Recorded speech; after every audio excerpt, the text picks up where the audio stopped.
일일농구 TV에 오신 여러분 환영합니다. 저는 스포츠조선 유동혁. 농구대학의 원석영 기자입니다. 안녕하세요. 네, 그렇습니다. 우리 원석영 기자 저 한 3주 없었는데 네. 얼굴이 좋아졌어요. 맞습니다. 네. 항상 좋아집니다. 네. 우리 이동환 기자가 좀 많이 이렇게 괴롭히고 그러지 않았나요? 그런 건 없었는데 옆에 무슨 병풍을 두고 방송을 하려니까 그러니까 WKBL 봤는데 뭐 지분이 한 80% 90%도 막 하면서 옆에 오디오가 너무 보니까 제가 약간 무슨 말을 하는지도 모르겠고 그러니까. 너무 힘들었습니다. 잘 맞춰주지도 못하고 이동환 기자 준비를 안 했나 봐요. 맞습니다. 그리고 제가 진짜 새삼 느꼈습니다. 저는 솔직히 WKBL 댓글 저번에 저희 130개 달린 거 보셨습니까? 그렇죠. 그거 사실 제 힘이라고 봤습니다. 내심. 네. 근데 아니더라고요. 이동혁 기자님이 안 계시니까 댓글이 10개가 달리는 거예요. 이동환 기자가 와서 마이너스 90개가 된 거예요. 그 사람 대체 야 역시 마이너스의 손.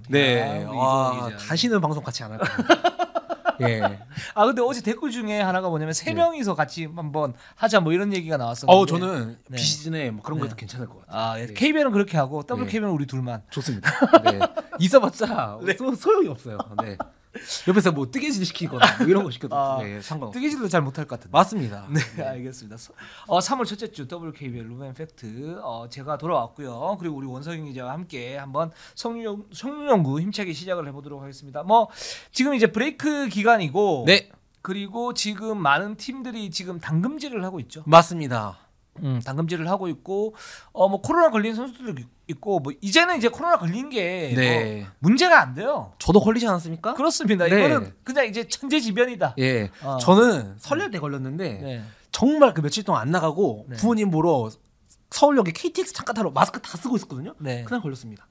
뭐 이거 잘못이 아니에요. 저는 맞아요. 솔직히 이전까지는 누구 걸렸다고 하면은 저 7레를 8레를 눌러댕겼네 이랬는데 제가 걸리고 나니까 그게 아닙니다. 저희가 뭐 장본인이니까 저는 이제 그 코로나 본산지에 갔다 오지 않았습니까? 원산지. 저는 본산지라고 얘기하고 싶어요. 갔다 왔는데 뭐 별 문제 없습니다. 그렇습니다. 그래서 뭐 코로나 걸리신 분들 이제는 그 오미크론은 감기하고 비슷한 것 같아요. 맞습니다. 그냥 이제 딱 하고 딱 하면 또 하나도 생기고 또 괜찮으시니까 일상을 빨리 회복하면 좋을 것 같습니다. 자, 이번 브레이크 때 사실은 뭐 여러 가지 얘기들이 있긴 한데 이제 그런 얘기들을 하고 그다음에 준비를 좀 어떻게 하는지 그리고 이제 뭐 다음 주 되면 또 이제 그 게임이 시작이 되니까 그때 또 저희가 뭐 여러 가지 이제 전략 얘기를 하고 일단 댓글우선 정책에서 댓글부터 소화를 하는데 저희가 댓글이 한때 130개 넘게 달렸는데 이동환 기자가 오고부터 댓글이 없어졌어요. 130개에서 13개가 되는 마법을 도대체 어떻게 된 겁니까 이게? 죄송합니다. 제가 약간 그래도 믿었는데 그 사람 진짜 영습로가 없습니다. 알겠습니다. 뭐 그 브레이크도 있었고 퓨처스 리그 또 흥미진진하게 또 끝났고 이런 부분에 어떤 여파가 좀 있었던 것 같은데 자 이제부터 우리는 댓글의 시간입니다. 여러분. 맞습니다. 이제 달아주세요. 자 댓글우선 정책에서 댓글부터 소화를 하고 가도록 하겠습니다. 배드리지님께서 이번에 삼성 퓨처스 라인업을 두고 말이 많았는데요. 저는 좀 다르게 봅니다. 팀마다 선수 엔트리는 비슷해요. 다른 팀들은 16, 18명인데 삼성만 25명인 게 아니잖아요. 그렇죠. 그만큼 1군에서 많은 선수들을 로테이션 시키면서 활용했다는 뜻입니다. 여기엔 분명 리스크도 컸고요. 그렇기에 눈에 익은 선수들이 많이 보였을 뿐이고요. 주전급 7, 8인 로테이션을 돌린 팀은 거기에 부합한 결과물을 가져간 거고 반대로 리빌딩을 선언한 삼성의 경우 팀 방향성에 맞게 폭넓은 로테이션으로 1.5군급 선수들의 성장을 이뤄낸 결과물이죠 라고 이렇게 하시면서 삼성생명이 이번에 퓨처스 라인업에서 좀 이제 많은 선수 로테이션을 돌린 것에 대해 또 얘기를 해주셨는데 우리 그 배드리지님은 이제 삼성 팬이신 것 같아요. 맞습니다. 배혜용과 알드리지 결합한 것 같은데 뭐 굉장히 좀 이게 그 삼성의 어떤 그 삼성에 편향된 얘기냐 아니냐 이 부분 보고 좀 생각을 해봤는데 저는 이분 말씀이 다 맞는 것 같아요. 실제로 그러니까 이번에도 퓨처스 리그를 하면서 삼성생명의 뭐 강유림 선수나 박혜미 선수 같은 1군급 선수들이 나오면서 한 구단이 아니고 좀 여러 구단들이 저렇게 나와도 되냐 뭐 이렇게 좀 얘기가 많이 나왔어가지고 실제로 뭐 팬분들께서만 이렇게 생각하시는 게 아니고 저 갑론을박이 있었습니다. 근데 이제 지난주에도 우리 원성 기자가 얘기했나요? 뭐 삼성은 그랬을 텐다. 그게 맞아요. 저도 맞다고 생각을 해요. 왜냐하면 삼성 같은 경우에는 지금 기본적으로 백업진이 굉장히 탄탄하고 이게 사실 굉장히 유니크한 장점이거든요.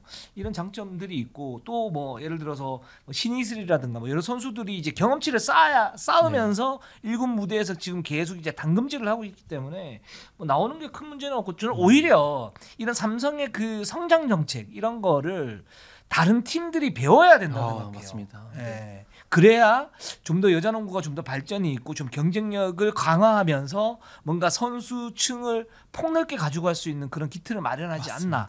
않나라는 생각이 좀 듭니다. 저는 그러면서도 약간 퓨처스 리그에 대해서 이게 좀 매년 나오고 있어요. 이런 얘기랑 그리고 뭐 6명 나오는 구단들이 뭐 몇몇 팀 있지 않습니까?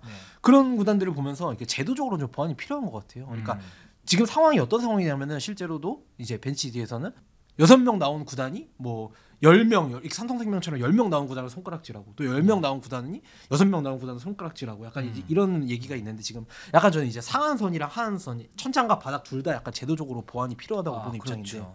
그러니까 예를 들어 하한선으로 봤을 때는 6인 로테이션 로스터 이거는 이제 안 되게 최소 7명, 8명 채워야 출전이 불가능해. 아니면은 벌금 뭐 한 명당 그렇죠. 뭐 한 5천만 원씩 때려버리고. 좋은 것 같아요. 그리고 상한선으로는 뭐 1군에 그럼 출전 시간이 몇백 분 이상 되는 선수는 그 출전이 불가능하게 그렇죠. 해가지고 뭐 연차로 뭐 5년을 끊든가. 퓨처스 리그의 좀 본질을 살리기 위한 살리는 그런 방향으로 좀 갔으면 좋겠습니다. 그렇습니다. 그런 이제 제도적 정비가 좀 필요하고 또 근데 기본적으로는 이제 선수층이 좀 얇다 보니까 그 문제에서 사실 1군 선수들을 제외하면 사실 뛸 선수가 많이 없다. 뭐 요런 이제 문제점도 있긴 한데 그거를 좀 장기적으로 좀 이렇게 그 문제점을 파악을 하고 좀 넓혀가는 방식으로 가면 좀 더 좋지 않을까. 그래서 이런 제도적인 어떤 정비를 시간을 들여서 조금씩 이렇게 가지고 가는 거 뭐 당장 뭐 이렇게 끊자 이게 아니고 올해는 여기까지는 이렇게 하고 내년에는 그러면 더 이렇게 하고 뭐 이렇게 하는 그 단계적인 어떤 그 제도적인 그 정비 이런 게 필요하지 않나라는 생각이 좀 들긴 합니다. 그렇습니다. 리차드 강님이 WKBA 최초로 약물 이슈가 터졌네요. 자세하고 상세한 내용 궁금하네요. 저희가 그래서 명확하게 준비를 했습니다. 맞습니다. 저희가 아마 가장 또 많은 이 부분에 관련해서 많은 정보를 좀 조사해 오지 않았을까 싶습니다. 네, 그렇습니다. 그 부분은 저희가 지난해 편에서 정확하게 말씀을 좀 드릴게요. 커리 30 스파이시님께서 저 이경헌 선수 약물 적발 관련해서 궁금한 게 있는데요. 12월에 약물이 적발됐는데 왜 사무국은 1월달에 경기 출전을 용인해 준 건가요? 약물이 적발됐으면 그 즉시 출전이 정지되어야 하는 게 맞지 않나요? 라고 하셨습니다. 그 약물이 적발된 게 요거는 이제 따로 떨어져 놓고 한번 얘기를 말씀드릴게요. 약물이 적발된 게 2월 21일 날 고쯤에 나왔어요. 그렇기 때문에 그때부터 이제 출전 정지가 들어갔던 거고 이거는 그 만국 공통입니다.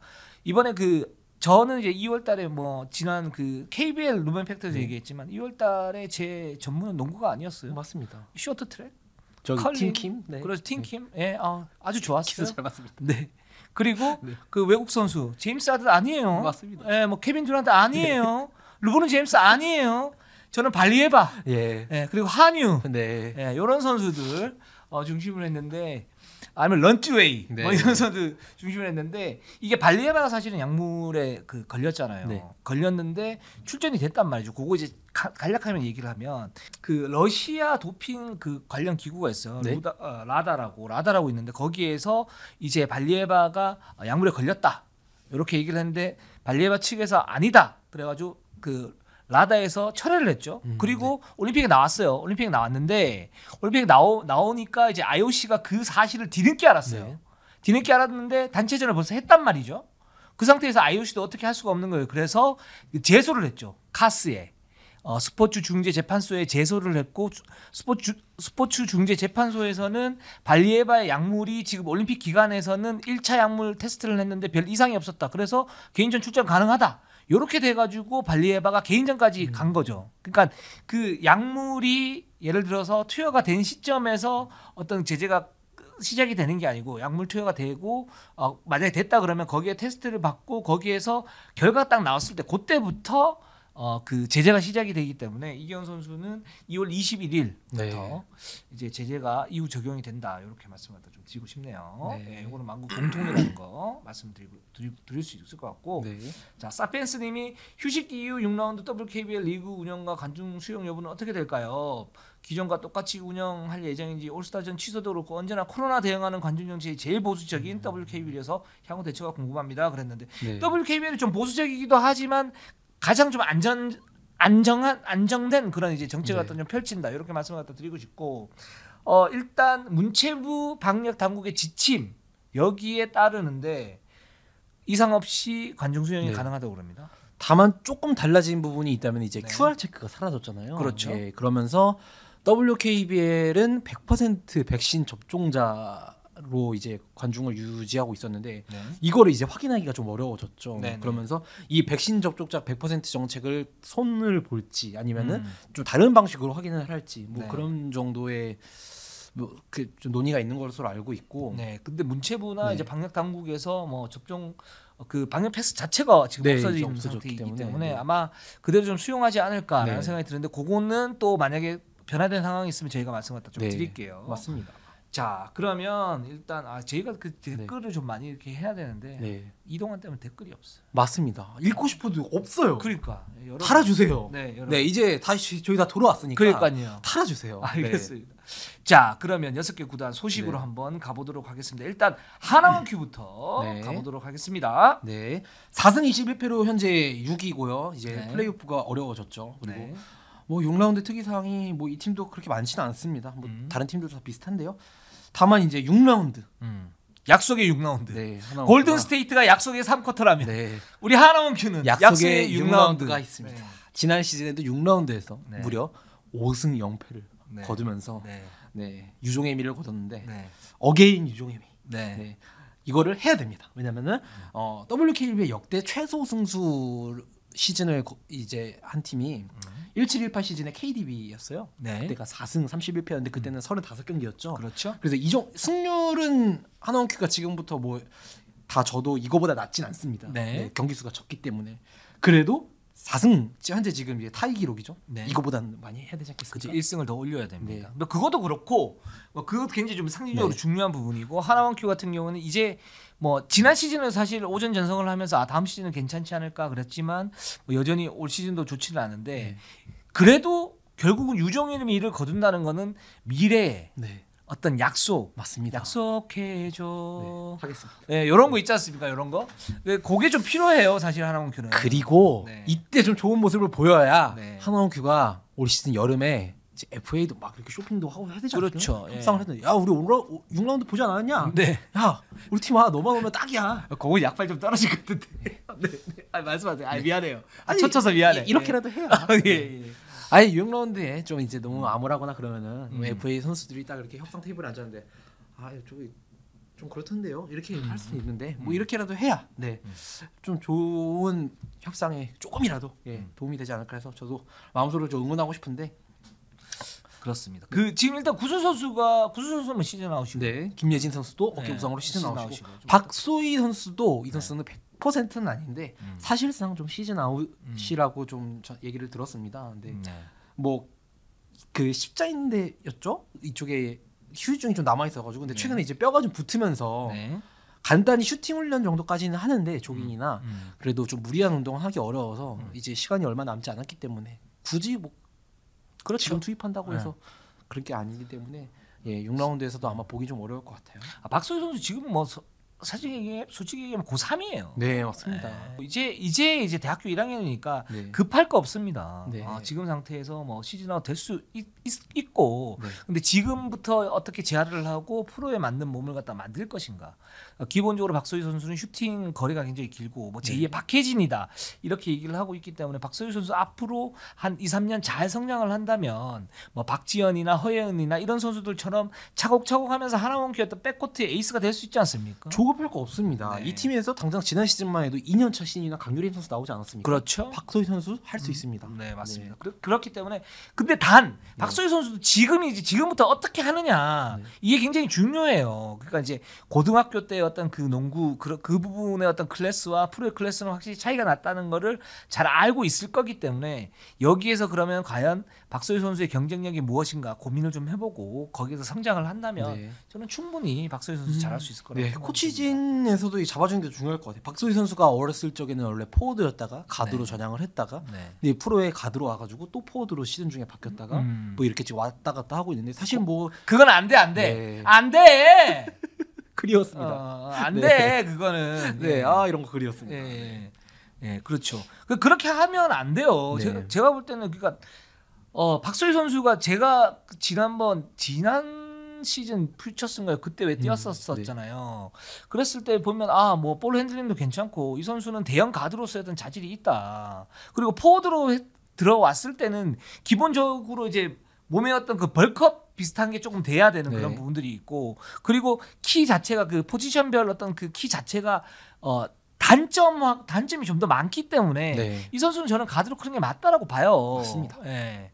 그렇기 때문에 이 선수를 가드로 놓고 이 가드에서 어떻게 키울 것인가. 뭐 예를 들어서 이해한 선수가 지금 이제 포워드인데 센터로 갈 수는 없는 거잖아요. 그렇게 되면 경쟁력 자체 어떤 실링 자체가 좀 떨어지는 부분이기 때문에 요거 잘 컨트롤 해가지고 갔으면 좋겠습니다. 네, 그렇습니다. 하나원 큐는 그래서 이 세 선수가 지금 시즌 아웃이고 나머지 선수들은 괜찮은데 역시 이제 신지현 선수를 중심으로 해서 하나원 큐가 어떻게 하면 다음 시즌에 좀 더 나은 어떤 그런 시스템을 만들 수 있을 것인가 이 부분을 보는 게 굉장히 중요할 것 같아요. 자 BNK로 한번 가보도록 하겠습니다. 이 팀은 8승 17패로 5위인데요. 지금 아주 열심히 훈련을 하고 있다고 합니다. 왜냐? 가장 중요한 일정이 남아 있거든요. 그렇죠. 삼성생명과 지금 현재 한 경기 차인데 17일 이때가 아주 그냥 운명의 결전이라고. 맞습니다. 여기에 그냥 아주 모든 걸 지금 쏟아붓고 있다고 합니다. 지금 삼성생명과 지금 8승 17패 삼성생명과 한 게임 차인데 이 두 팀 중에 한 팀이 올라가겠죠. 네, 너무 당연한 말씀. 네. 되게 너무 당연한 말씀을 날카롭게 하셔가지고 눈 뜨고 코 베이징 코베어가지고 베이징 코베어가지고 정신이 없어요.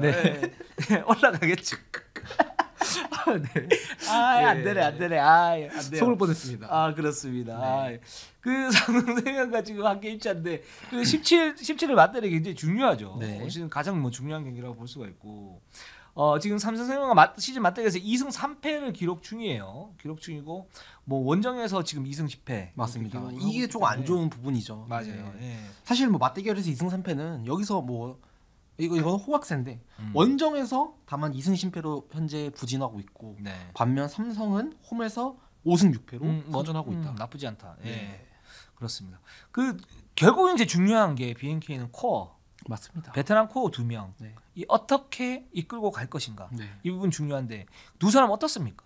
이 선수들 현재 뭐 시즌 초반부터 안고 있던 그런 부상들 잘 회복하면서 열심히 6라운드에 전혀 문제 없이 나올 수 있다고 하기 때문에 정말 6라운드에 지면은 이제 더 이상 뭐 깨끗하게 인정해야겠죠. 그 BNK가 사실 코로나 이슈가 조금 있지 않습니까? 지금은 어떻게 다 회복이 됐습니까?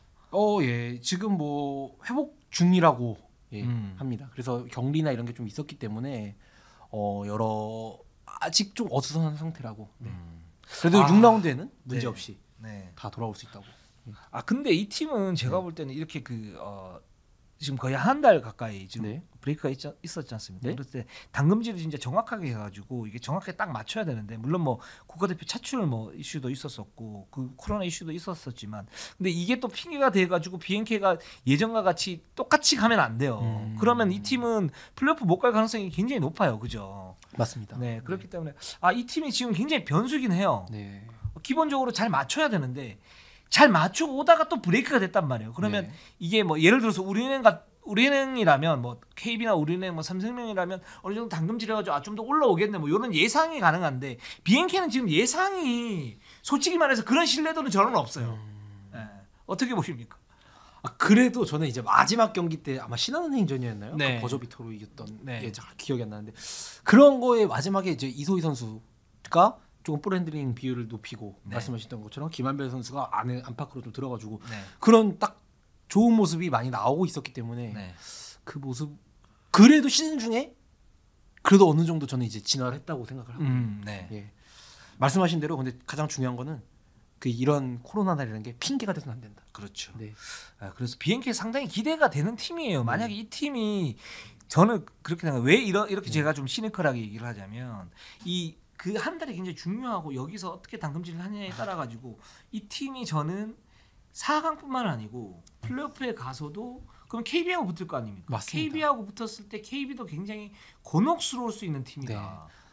그게 정말로 모든 관계자분들께서 다른 구단들도 심지어 다 이렇게 생각을 하고 있어가지고 정말 삼성생명은 냉정히 말해서 지난 시즌에도 비슷한 평가였지만 올 시즌에도 만약에 삼성생명과 KB가 만나면은 상성이 안 맞는다. 특히 올해는 김한별 선수가 없기 때문에 더 상성이 안 맞는다라고 보는 시각이 지배적이고.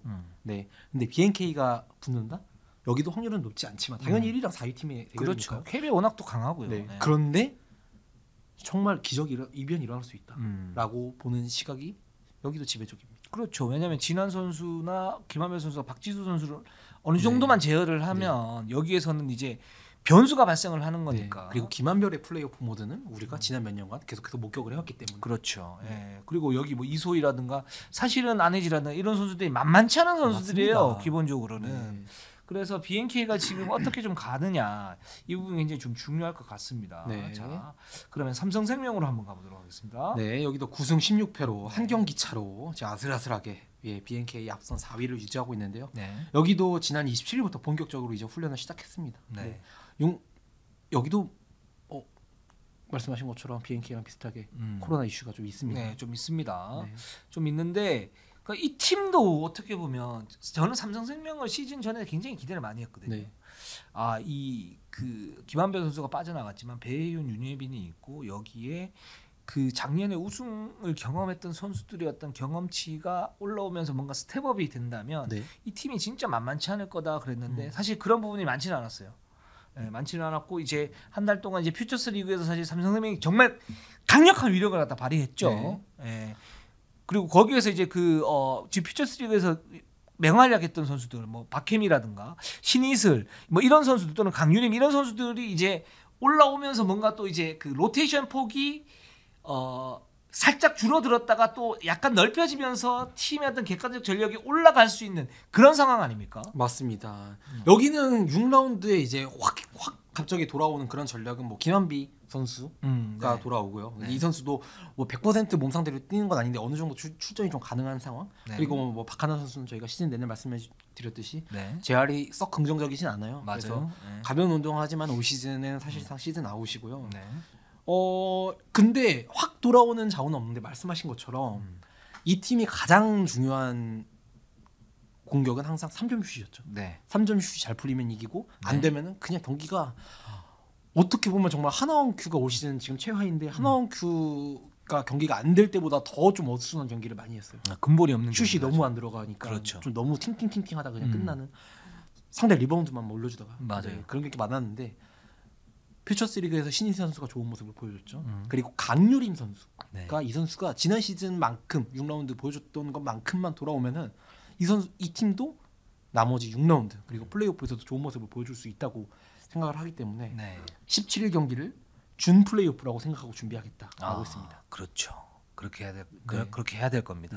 17일 날 아주 재밌겠어요. 뭐 이 팀은 뭐 별다른 이슈가 이해란 선수가 김연경 선수랑 어깨를 나란히 했습니다. 어깨만 나란히 했죠. 스포츠 모델 언더아머 광고를 찍었어요. 근데 그냥 원래 정해졌는 대로 찍은 게 아니고 원래 삼성 썬더스 선수 한 명이 찍기로 돼 있었는데 이 선수가 갑자기 이제 코로나 이슈가 생겨가지고 이해란 선수가 급하게 휴가 때 불려가가지고. 근데 조합이 잘 맞아요. 엄청 잘 맞았어요. 왜냐하면 이해란 선수가 살짝 이렇게 보면 김연경 선수가 좀 닮았어. 그죠. 그래서 뭐 좋겠다. 그리고 삼성생명 측에서도 김연경 선수보다 우리는 김연경 선수급으로 이해란 선수가 클 거라고 믿고 있다. 그렇게 웃으시면서 얘기했습니다. 오바. 그렇기 때문에 우리는 뭐 자랑스럽게 보냈다. 어디 김연경한테 지금 어디 그렇게 웃으시면서 말씀하셨습니다. 이해란 선수가 그렇게 컸으면 좋겠습니다. 맞습니다. 그렇습니다. 자, 신한은행으로 한번 가보도록 할게요. 14승 11패로 3위. 이 팀 이슈가 많습니다. 그렇습니다. 일단 군하단 감독이 정식 감독이 됐는데 이 군하단 감독이 사실은 이제부터 그러면 어떤 청사진을 그려야 되지 않습니까? 맞습니다. 그 동안에는 이제 1타 강사 뭐 예를 들어서 이제 수험생이라 그러면 자 고3이었어. 고3이어가지고 수능 이거 나와 딱딱딱딱 1타 강사였다면 이제는 어떤 그 전반적인 고등학교 1학년 또는 이제 초등학생들을 이제 하면서 고3만 가르치는 그게 단기 속성반이 아니고 그렇죠. 장기적으로 그렇죠. 너의 미래는 이래야 돼. 인성 교육시키고 뭐 진로 상담도 해주고 그렇죠. 진로 상담도 해주고 뭐 그런 것까지 이렇게 딱 이제 해야 되는 그런 상황이에요. 맞습니다. 미래 네. 지금 신한은행 미래 군하단 감독이 설계한 신한은행 미래 뭡니까? 네. 제가 남자농구도 봤는데 네. 네. 아 이거 글이었습니다 정말. 이동환 기자 옆에서 자기가 먼저 해야 되는데 옆에서 막 이렇게 이러고 있더라고요. 근데 니도 마찬가지잖아요. 맞습니다. 제가 먼저 하려고 그랬는데 네. 예. 안 떨어지네요. 네. 네. 이거 뒷이야기에 미래를 보자라고 제가 이제 써놨는데 이게 네. 일단 군하단 감독님은 비시즌 때 저희 여기로 부르기로 했습니다. 아 진짜요? 예. 그래서 이 썰 다 풀어주기로 했습니다. 아 진짜요? 네. 예. 네. 알겠습니다. 괜찮습니까? 아 좋아요. 네. 저 너무 허락을 좋죠. 안 받고 지금 먼저. 아니요 너무 좋죠. 너무 제가 좋죠. 지금 몇 명 해놨어요. 네. 군하단 감독님, 네. 하나원큐의 뭐 우리 구슬 선수, 네. 재활 썰 풀기. 네네네. 네. 그리고 뭐 2경기만 시즌 아웃된 썰 풀기. 네. 다 제가 지금 섭외해놨습니다. 너무 좋은데? 네. 이동하는 뭐 하는 거예요? 네. 다 해놨기 때문에 여기서 짧게 풀자면은 네. 정식 감독이 되는 걸 어떻게 알게 됐냐, 네. 어떻게 좀 통보를 받았냐라고 했는데 여기 와서 자세한 건 좀 털기로 했는데 군하단 감독님께서 뭐 어렴풋이 좀 이제 생각을 한 거는 네. 뭐 설날이었나 새해 인사나 이렇게 이제 윗분께서 구단주이나 이런 분들 은행장님께서 인사 같은 거 이렇게 해주시잖아요. 네, 그렇죠. 해주시는데 앞으로 너무 이제 올 시즌만 보지 말고 미래도 같이 보자. 야구 이렇게 약간 이제 재계약하자 이런 게 아니고 약간 이렇게 슬쩍 흘리신 거죠. 야 새해 덕담 제대로 하셨네. 군하 감독님께서 네. 핑 이렇게 딱 지나간 거예요. 뭐가. 예. 그러면서 약간 동기부여가 되고 열심히 시즌을 준비하고 있었는데 네. 이제 보도자료가 나올 때쯤 해가지고 네. 국장님이랑 이렇게 해서 이렇게 됐다라고 했는데 구단 감독님께서 가장 기분이 좋았던 건 네. 연봉이나 이런 것보다도 2년 계약이 아니고 3년 계약이었다는 거. 그렇죠. 그거는 계약 정말 기간 너무 중요하죠. 정말 미래를 볼 수 있는 계약이잖아요. 그렇죠. 네, 그렇기 때문에 정말 신한은행의 전체적인 이제 그거 딱 함께 미래를 보는 감독이 되겠다고 이제 막 다짐을 하고. 그 군하단 감독이 사실 일타 강사로 유명하고 또 그게 일타 강사라는 의미가 그러니까 기존에 있던 선수였던 기량을 갖다가 한 단계 업그레이드 시킨다. 네. 뭐 이런 의미가 이제 포함이 돼 있지 않습니까? 그거를 이제 신예 선수들이나 뭐 이런 선수들을 갖다 키우면서 어떻게 또 로테이션을 돌리고 전체적으로 이 팀을 강하게 만들지. 사실 신한은행이 뭐 냉정하게 얘기하면 객관적 전력이 정상은 아니에요. 맞습니다. 최정상은 아니에요. 네. 뭐한 4, 5위권인데 그거를 이제 끌어올려서 지금 네. 3위를 갖다 하고 있는 거 아닙니까? 그래서 이 체질을 어떻게 바꾸느냐 이 부분도 네. 굉장히 중요한데 군하단 감독이 거기에서는 또 어떤 일타 강사 모습을 갖다 보일지 이 부분 되게 중요할 것 같아요. 네. 뭐 부상자 체크를 좀 하자면요. 곽주영 선수가 마지막 라운드부터 좀 좋지 않았다. 아킬레스 부상이 있는데 네. 아직까지 훈련을 좀 어렵다고 해요. 그렇죠. 6라운드에 아예 못 뛸 정도인지는 모르겠는데 네. 아직까지는 조금 회복 훈련 위주로 하고 있고 네. 한엄지 선수가 무릎이 좀 안 좋아서 올 시즌 내내 못 뛰었잖아요. 근데 최근에 조깅이나 웨이트, 슈팅 같은 가벼운 훈련을 시작하긴 했는데 6라운드에 뭐 낮은 확률로 조금 뛸 수도 있다 정도. 네. 제가 볼 때는 신한은행은 지금 3위가 거의 굳은자 맞습니다. 이기 때문에 곽주영, 한엄지 선수를 최대한 몸을 끌어올린 상태에서 플레이오프 때 어떻게 쓸 것인가 요거를 고민을 분명히 할 거예요. 뭐 네. 분명히 할 거고 그걸 이제 히든 카드 그러니까 뭐 많이 뛰는 게 아니고 한 10분 또는 뭐 5분에서 10분 정도 의미 있는 승부처에서 쓸 수 있는 그런 카드로 만들지 않을까 네. 라는 생각이 들고 그렇게 본다면은 뭐 한엄지나 박주영 선수가 6라운드 막판 잠깐 뛰면서 뭔가를 네. 갖다가 이제 할 수 있는 곽주영은 그렇게 됐고 한엄지는 그거보다 좀 더 쓸 가능성이 높다. 이렇게 좀 말씀을 갖다 드리고 싶어요. 네. 그리고 네, 뭐 이경은 선수 얘기를 갖다 좀 해보죠. 예, 네. WKBL 역대 최초 약물 적발 사례라고 하더라고요. 그렇죠. 네. 근데 이게 사실 지난주에 우리 그 원서영 기자가 다는 얘기는 못 하겠는데 이게 좀 억울한 측면이 있다 그랬죠. 네. 근데 이제 그 부분에서 그러면 왜 억울한 측면이 있는지 저도 이렇게 A부터 Z까지 다 살펴봤는데 이게 그렇게 그러니까 최초로 약물 복용 사례였다. 이것만 딱 놓고 보면 굉장히 좀 충격적인 사실일 수 있는데 실제로는 그거보다 그렇게 충격적이지는 않다. 네. 예, 그리고 이유가 있다. 네. 확실히. 자, 그 이유에 대해서 한번 네. 알아보도록 하죠. 일단 제가 설명을 해드릴게요. 네. 처음부터 뭐 어느 게 옳다 억울하다 뭐 이걸 떠나서 설명을 딱 해드리자면은 이경호 선수가 만성적으로 무릎이나 다리 되게 부상이 많은 선수잖아요. 그렇죠. 그렇다 보니까 여기저기 정말 병원도 많이 다니고 약도 되게 많이 먹었어요. 그리고 모든 선수가 그 나이쯤 되면은 진통제를 달고 살죠. 그죠. 소염 진통제라고 네. 있습니다. 그거 이제 그 부상 부위의 어떤 그 통증을 갖다 완화시켜주는 그런 약인데 그 약의 부작용이 뭐냐면 이제 메스꺼움이 네. 좀 많이 나와요. 예. 그런 게 이제 하도 많다 보니까 제가 만성적으로 그냥 속이 너무 안 좋았던 거예요. 계속 그렇다 보니까 잦은 이런 메스꺼움 때문에 양방 그러니까 정말 뭐 대학병원이나 이런 데서 양빵 아닙니다. 네. 양빵 아니에요. 그런 것보다는 한방 이제 한의원 같은데 한방 아닙니다. 예. 그렇게 될 수가 있네요. 네, 그 투웨이 원웨이 아니에요. 그래서 한방 한의원을 가가지고 그렇게 선택을 했는데 일단 이 한의원이 이경원 선수만 간 한의원이 아니고 WKBL에 굉장히 많이 선수들도 많이 가고 다른 스포츠도 그렇죠. 많이 그 선수들도 많이 가는 되게 유명한 한의원이라고 해요. 그래서 이 약을 받고 일단 그 굉장히 많이 가는 한의원이기 때문에 그 한의원 자체에서도 그런 도핑에 절대 걸리지 않는 그런 약을 위주로 하고 약을 진다는 구단에서 저도 이거 처음 알았어요. 카다 있잖아요. 그 한국 도핑 방지위원회 여기에 걸리지 않도록 그 검사를 하는 체크를 하는 어플리케이션이 있대요. 맞아요. 네. 거기에 이제 일일이 다 체크를 했는데 이상 없으니 결과가 나왔대요. 그런 시스템이 있습니다. 네. 그런 시스템이 있고 왜냐하면 도핑은 한번 걸리면 선수 생명 자체가 이제 끝나느냐 마느냐 이거기 때문에 이 도핑에 대해서는 항상 굉장히 좀 경계를 해요. 그 어떤 약을 갖다가 먹을 수밖에 없는 상태에서 그 약이 어떻게 되는가는 구단 쪽에서 좀 상세하게 체크를 한다. 요거는 좀 깔고 가시면 좋을 것 같아요. 그렇게 해서 허가를 이상 없음까지 다 나오고 허가를 받고 이렇게 먹고 있었는데 경기 후에 WKBL은 경기 후에 무작위 도핑 검사를 합니다. 그렇죠. 뭐 팀 내에서 그날 경기에 뛰었던 한두 명 정도 이렇게 무작위 검사를 했는데 그게 나온 거예요. 그게 나왔는데 처음에 이경원 선수도 그렇고 구단도 그렇고 어디서 나온지를 몰랐던 거예요. 그렇죠. 그래서 분명히 지금 먹고 있는 약은 이 카다를 통해 가지고 다 검사를 받았는데 이상 없음이 나왔는데 그래서 혹시 BCAA 그 약물이 아니고 그 음료수가 있거든요. 네. 선수들이 먹는 경기 중에 먹는 비타민 같은 거 있잖아요. 그렇죠. 뭐 빨간색, 노란색, 뭐 보라색 이런 게 있어요. 혹시 그거를 잘못해가지고 거기서 나왔나 해가지고 거기를 먼저 체크를 하고 뭐 그런 식으로 이제 한바탕 다 구단 쪽에서도 난리가 나가지고 이렇게 했는데 알고 보니까 여기서 나와가지고 그 한의원 쪽에서도 내가 이렇게 했었는데 그 의사님이 오셔가지고 이렇게 했는데 이렇게 다 쓰고 정말 0.몇 %인가 뭐 이렇게 나왔다고 하더라고요. 그래서 카다 쪽에서도 이거 우리도 체크했었던 거다. 원래 15경기였는데 우리도 있었기 때문에 서로 이제 정상 참작이 돼가지고 5경기로 줄여졌다라는 게 사건의 전말입니다. 그렇습니다. 이경 선수가 이 약 그러니까 양방을 먹다가 메스꺼움이 너무 심해가지고 한방도 이제 같이 먹었던 거죠. 그러니까 같이 먹었다기보다 양방 먹다 메스꺼우니까 이제 한방을 먹었던 거죠. 근데 그게 한 2년 전이라고 그래요. 2년 전에 그렇게 먹다가 최근에 그 메스꺼움이 너무 심해가지고 이 한방을 이거 먹어도 되나 그래서 전화를 한번 해봤대요 의사한테. 그러면 먹어도 된다. 그래서 그걸 이제 남아 있는 걸 그냥 먹었는데. 그 먹었을 때 거기서 나온 게 뭐냐면 거기 이제 마황이라는 성분인데 거기에 그 금지 약물인 에페드린이 미량이 있어요.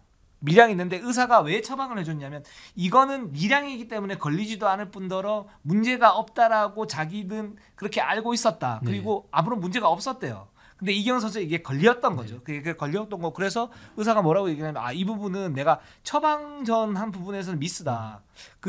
근데 이거를 갖다가 먹고 하는 부분에서는 문제가 없다. 이렇게 지금 얘기를 했고 그게 이제 카다 쪽에서도 오케이 알겠어. 그래가지고 지금 15경기에서 5경기 축소된 그 배경이 뭐냐면 만약에 15경기 정지가 되려면 첫 번째 의도성이 있느냐. 선수가 의도성을 가지고 먹느냐. 근데 이 에페드린이라는 성분은 경기력 향상에 그렇게 큰 도움은 안 돼요. 그 발리에바가 먹었던 그 성분 있지 않습니까? 지금 갑자기 이름이 기억이 안 나는데 그거하고 이제 합법적인 성분 2개가 있는데 이걸 같이 먹으면 지구력이나 이런 부분에서 굉장히 크게 와요.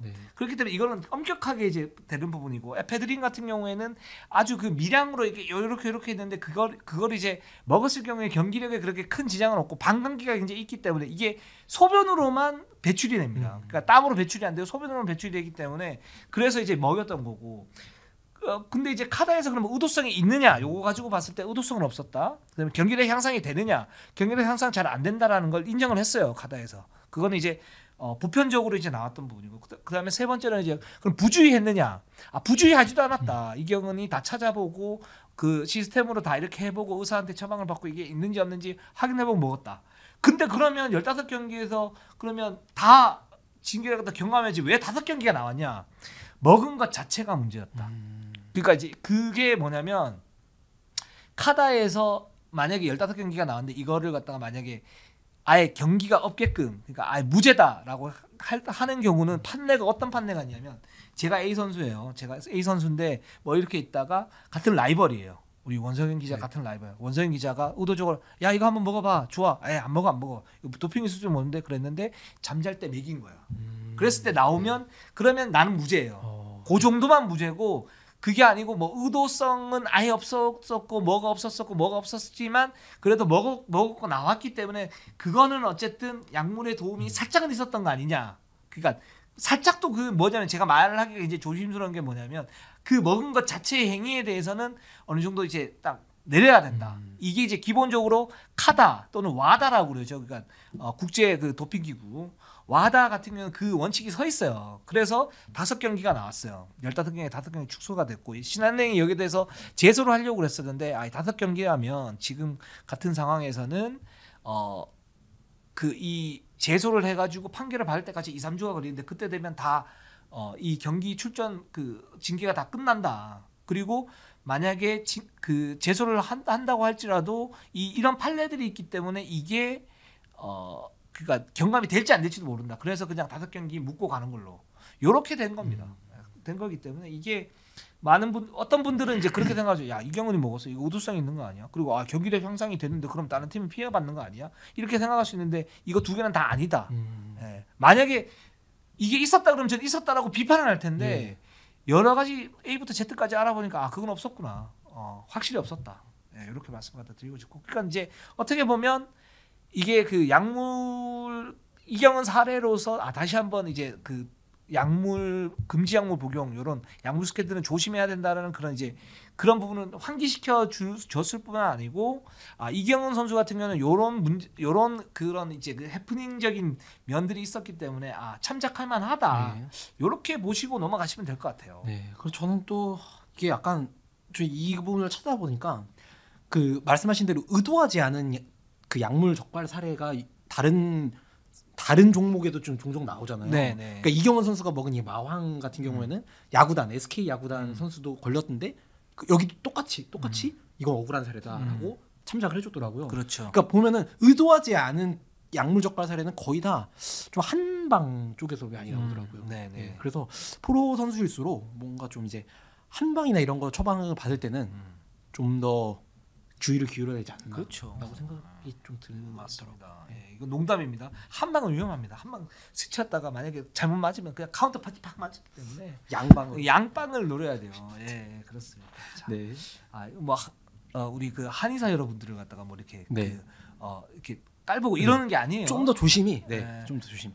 그냥 유머러스하게 그냥 넘어가시면 될 것 같아요. 자, 우리은행으로 한번 가보도록 하겠습니다. 우리은행은 지금 세국 정책을 펴고 있습니다. 맞습니다. 네. 자, 근황을 좀 묻기 위해 위선 대응군. 근황을 묻기 위해 프런트 국장님 차장님께 전화를 드렸는데 모르시겠대요. 그 정도로 프런트 출입까지 엄격하게 닫을 정도로 체육관이 닫혀 있습니다. 지금 그 우리은행 체육관 같은 경우에 출입이 아예 안 돼요. 그 사무국장도 안 된다고 그러더라고요. 그러면서 아예 그냥 문을 닫아놓고 우리는 우리대로 연습을 할 거야. 그러니까 건드리지 마. 지금 이런 상태라고. 그러니까 이게 보면은 지금 WKBL이 6개 구단 있지 않습니까? 우승이나 이제 플레이오프권에 가까운 팀일수록 외출이랑 외박이 없습니다.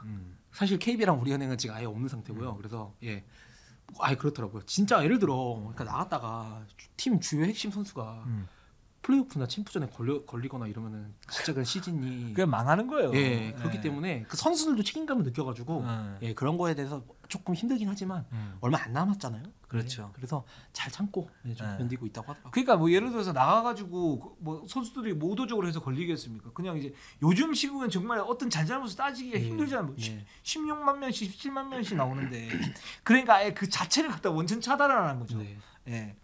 그래서 이제 우리은행 같은 경우는 지금 뭐 확진자 선수가 있는데 지금 다시 이제 격리 해제될 가능성 격리 해제됐고 후유증 전혀 없고 지금 아픈 선수 별로 없이 막 김선혜 선수가 있었는데 다시 회복해가지고 지금 훈련을 갖다 하고 있고 그래서 6라운드 플레이오프 데뷔를 하고 있는데 이게 우리은행은 좀 무섭긴 해요. 뭐냐면 어쨌든 지금 상황에서는 신한은행이 어떻게 할지는 모르겠지만 KB하고 우리은행이 챔프전에 올라갈 가능성이 조금 더 높다.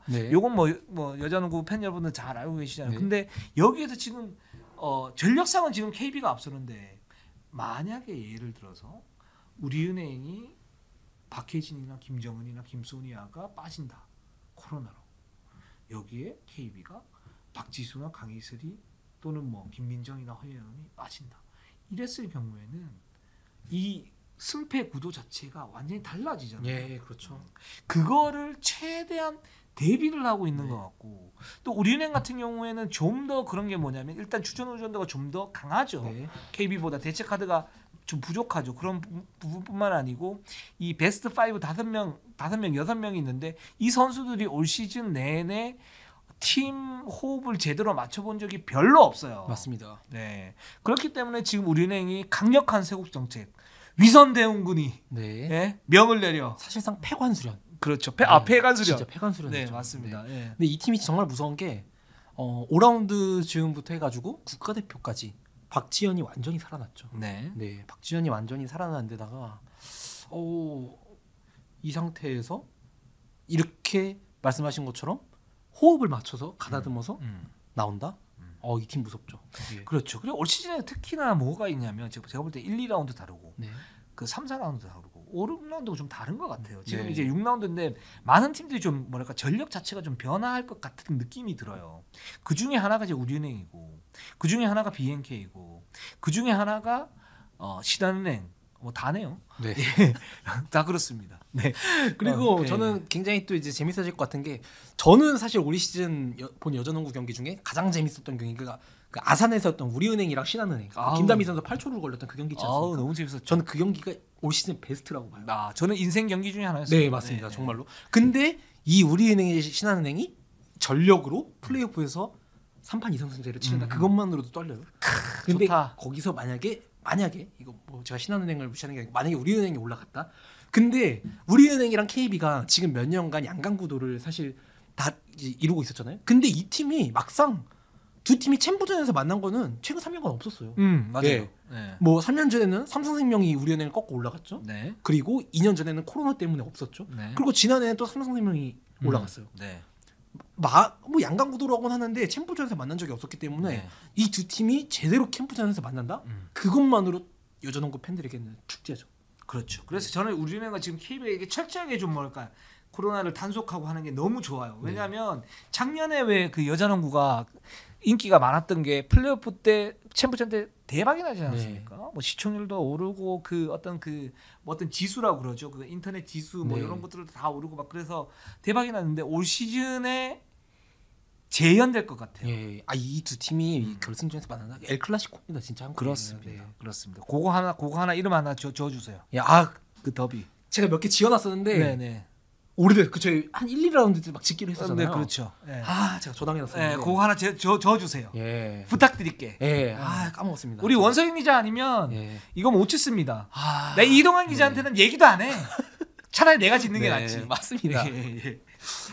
제가 몇 개 이제 후보군이 있었는데 제가 다시 한번 찾아보겠습니다. 알겠습니다. 뭐 짓는 김에 우리은행과 신한은행이 어떤 라이벌 좀. 알겠습니다. 네네, 알겠습니다. 자, 그러면 KB로 한번 가보도록 하겠습니다. 네, 23승 2패로 정규리그를 우승을 확정한 채로 6라운드 이제 휴식기를 맞이했죠. 네, 뭐 특이 사항도 여기는 뭐 박지수 선수랑 강희슬 선수가 조금씩 대표팀에서 그 부상이 좀 있었다고 해요. 그렇죠. 박지수 선수 뭐 허리가 뭐 사실 약간 만성적이죠. 강희슬 선수 팔꿈치가 있었는데 뭐 그렇게 큰 문제는 없죠. 네, 그러면서 이제 전체적으로 가벼운 운동 중이고, 팀 전체적으로도 아직은 이제 왜냐면 코로나에 여기도 많이 걸렸었잖아요. 그렇죠. 그래서 가벼운 뭐 훈련을 이제 후유증이나 이런 게 또 남아 있을 수도 있기 때문에 한 명 한 명씩 다 이제 체크를 하면서 아직 가볍게 훈련을 하고 있고 3월 초 오늘이 3월 1일 저희가 녹화 날짜가 3월 1일이니까 아마 이번 주부터 좀 본격적인 훈련을 시작할 것 같습니다. 그렇습니다. 그리고 지금 이제 염유나 김민정 이 두 선수가 KB에서는 마지막 퍼즐이에요. 예. 이 선수가 염윤아 선수가 아마 좀 엉덩이 쪽 부상이 있었죠. 그러면서 5라운드에 경기를 못 나왔었고 김민정 선수도 허리 부상이었나요? 허리 부상 때문에 5라운드부터 좀 못 나왔어요. 그러니까 이 선수들은 이제 다른 선수들보다 더 게임을 안 뛴 지가 꽤 오래됐기 때문에 6라운드에 아마 전체적으로 선수들 출전 시간을 관리할 것 같은데 이 선수들은 게임 체력을 좀 더 올려야 되잖아요. 그래서 아마 30분을 좀 넘게 뛸 수도 있다. 그렇죠. 네. 근데 이 두 선수마저 부활을 하게 되면 사실 KB를 막을 수가 없어요. 네, 사실 전력상으로 막강합니다. 네, 그리고 뭐 허예훈 선수 같은 경우에도 강희슬, 박지수가 강력한 건 누구나 다 알고 허예훈 선수도 이번에 호주전에서 자기 리그 경기보다 더 잘했어요. 호주 그렇죠. 네. 잘할 것 같았어. 네, 저는 솔직히 못할 줄 알았어요. 왜요? 왜요? 아니 일단 호주 너무 크니까. 그리고 첫 경기인데 근데 생각했던 것보다 정말 잘해가지고 좀 놀랐습니다. 호주 선수들이 저공 드리블에 약해요. 예, 좀 당황을 많이 하더라고요. 그럼요. 네. 어떻게 뺏어 그거를. 네. 그 허연 선수 역시 그런 센스나 이런 부분들은 클래스가 굉장히 높다. 이렇게 좀 볼 수 있을 것 같고 그게 이제 플레이오프 때 이 선수가 이제 키가 좀 작긴 하지만 그게 약점이냐 장점이냐 이렇게 봤을 때 지난 시즌에 막판에 이렇게 보셨던 분들 아시겠지만 허연 선수, 박지 선수가 2대2 공격을 했을 때 삼성생명이 굉장히 좀 당황해하는 모습들이 있었거든요. 그거 보면서 허연은 기본적으로 플레이오프에서는 굉장히 플러스 요소다. 작은 키의 어떤 핸디캡도 자기가 굉장히 좀 끈적한 어떤 모습들이 분명히 있고 그런 센스로 이제 만회한 부분이 있기 때문에 굉장히 플러스 요소다. 이렇게 봤는데 대표팀에서 그렇게 됐고 이 경험치도 쌓였기 때문에 또 작년에 어떤 한이 좀 있지 않겠습니까? 맞습니다. 올 시즌에는 더 잘할 것 같습니다. 그리고 뭐 이 선수가 저는 호주전에서 가장 크게 얻었던 거는 KB가 돌파를 할 수 있는 선수가 많지가 않아요. 네. 확실한 아이솔레이션가 없는데 허예훈 선수가 호주전에서 몇 개 날카로운 돌파를 보여줬죠. 그러면서 이 선수가 돌파의 자신감을 딱 찾고 왔다면은 앞으로도 남은 경기에서 6라운드나 플레이오프 챔프전에서 이 돌파 팀 내 1옵션 돌파 옵션으로 좀 좋은 모습을 보여줄 수도 있지 않을까. 그렇죠. 이게 어떤 부분이냐면 대표팀에 뽑힌다는 게 어떤 선수들한테는 마이너스 요소가 되기도 해요. 어떤 거냐면 벤치에만 앉아 있을 경우에 컨디션 조절이 실패하면서 오히려 국내 리그로 들어왔을 때 좀 힘들어하는 모습들이 있는데 근데 어떤 선수들 같은 경우에는 대표팀에 딱 갔다 오면 한 단계 성장하는 느낌이 있어요. 어떤 느낌이냐면 좀 더 여유로워.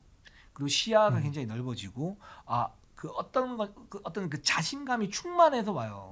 그게 이제 대표팀에 들어갔을 때 대표팀에는 잘하는 선수들만 있지 않습니까? 그 선수들하고 부대끼다 보니까 이 정도 수준에서 내가 플레이를 어떻게 해야 되는구나 이 부분. 그리고 두 번째로 외국인 선수하고 만나면 어쨌든 국내 리그보다는 힘들지 않습니까? 근데 여기에서 뭔가 이제 같이 부대끼면서 나오는 어떤 그 경험치 이런 거를 흡수해서 오면은 국내 리그 딱 돌아왔을 때 약간 클래스가 자기 올라간 것처럼 보면서 좀 우리가 이제 그 사투리를 R로 본다 이렇게 밑으로 본다 이렇게 얘기를 하는데 이제 그런 부분들이 그냥 표시하지 않아도 자연스럽게 생기면서 플레이 어떤 여유로움이 있고 거기에서 나오는 경기 지배력이 올라가요.